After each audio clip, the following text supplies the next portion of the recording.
Well, Japan has declared an emergency alert at another nuclear power plant in the northeast of the country. Radiation levels of about 700 times higher than normal have reportedly been detected at the facility in Onagawa. Well, authorities are currently investigating their source. Well, for more opinion on the threat of a nuclear crisis in Japan, let's talk to Harvey Wasserman, who's written extensively on the subject of a sustainable green-powered Earth. He joins me live now from Ohio. Many thanks for being with us here on RT.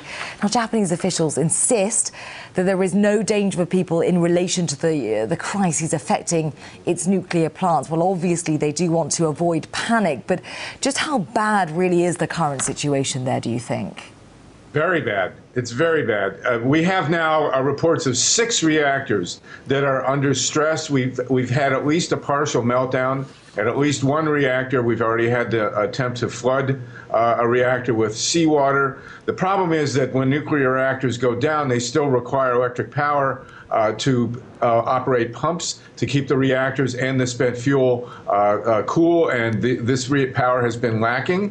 And we could conceivably, God forbid, have 6 meltdowns here. This is not a situation to be taken lightly. I do not believe the Japanese government when they say that no one is at risk. They're saying no one's at risk, but simultaneously they're evacuating people. I want to applaud them for evacuating the people, but this is a situation where the risk is very, very substantial. Well, of course, as we've been saying, the Japanese government has repeatedly stressed that it does not believe people are at risk. But as we were saying, there is now trouble at this second power plant in Onagawa, away from the Fukushima plant. And that second issue started with a fire, which was quickly put out. But now radiation levels there are rising rapidly in the facility. So is there a danger that other nuclear facilities could experience difficulty there? Well, we've actually had 3, and you have to remember there are multiple reactors at these facilities. Unlike other places in the world, the Japanese reactors are clustered. There were 7, for example, at Kashiwazaki in 2007 when they were hit by an earthquake, and all 7 of those reactors had to shut. There are 2 separate multiple facilities at Fukushima, and now we have Onagawa as well. You remember that 11 reactors were shut when the earthquake came. We don't know how many of those reactors are suffering from severe engineering and operational problems, but it looks like far more than was originally believed. This is a huge earthquake, which by some accounts has actually been upgraded to 9.0, which is just about the peak of the scale. And these reactors were not designed to sustain a 9.0 earthquake, even though people knew it was a possibility. So we have, as I say, 11 reactors are shut. We now know that 6 are under stress, any one of which could cause a hugely devastating radiation release. There is no way that the people of Japan are not in danger, and I'm afraid that a large enough release could affect Russia. Well, indeed, the Japanese Prime Minister did earlier say that his country was facing its biggest crisis since the end of the Second World War.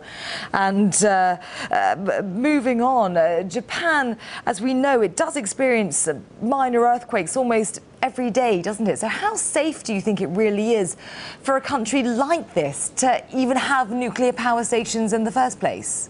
It's not safe at all. Those reactors should never have been built. I was in Japan in 1975, 76, and 78, and exactly this kind of scenario was discussed. People said you should not build these nuclear plants because something like we're seeing now could happen. And the government and the industry said, no, we will have it under control. And we clearly see now that they don't have it under control. You have to remember, this is the second time in less than 5 years that an earthquake has hit a major nuclear facility.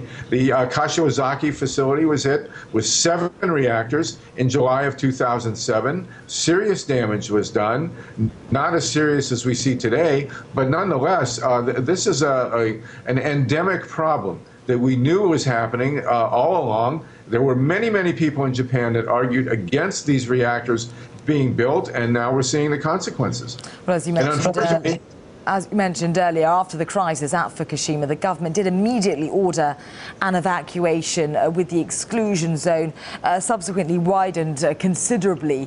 Do you think that this will help? Is the government doing enough?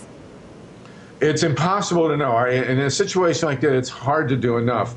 We have an ongoing crisis here. These reactors are not yet under control. There's no guarantee that they'll get them under control. If you have 6 reactors that are having serious problems, simultaneous with the catastrophe that's occurred elsewhere, non-radioactive because of the tsunami and the earthquake, this country's resources are severely stressed. It'd be very difficult, even under the best of circumstances, for any government in the world to deal with 6 simultaneous reactor crises. And I can't imagine that they have sufficient personnel or resources to properly deal with this. And it is a very, very dangerous situation. Dangerous is a great understatement. Any one of these reactors, as I mentioned, is capable on its own of major radiation releases. There is an additional factor. These are old reactors. And as a result, they have a lot of spent fuel. And in this particular design, they're stored at the top of the reactor, if you can believe that. And so they're very, very vulnerable, not only with the ongoing operation of the reactor core, but also with what may happen to the highly radioactive spent fuel.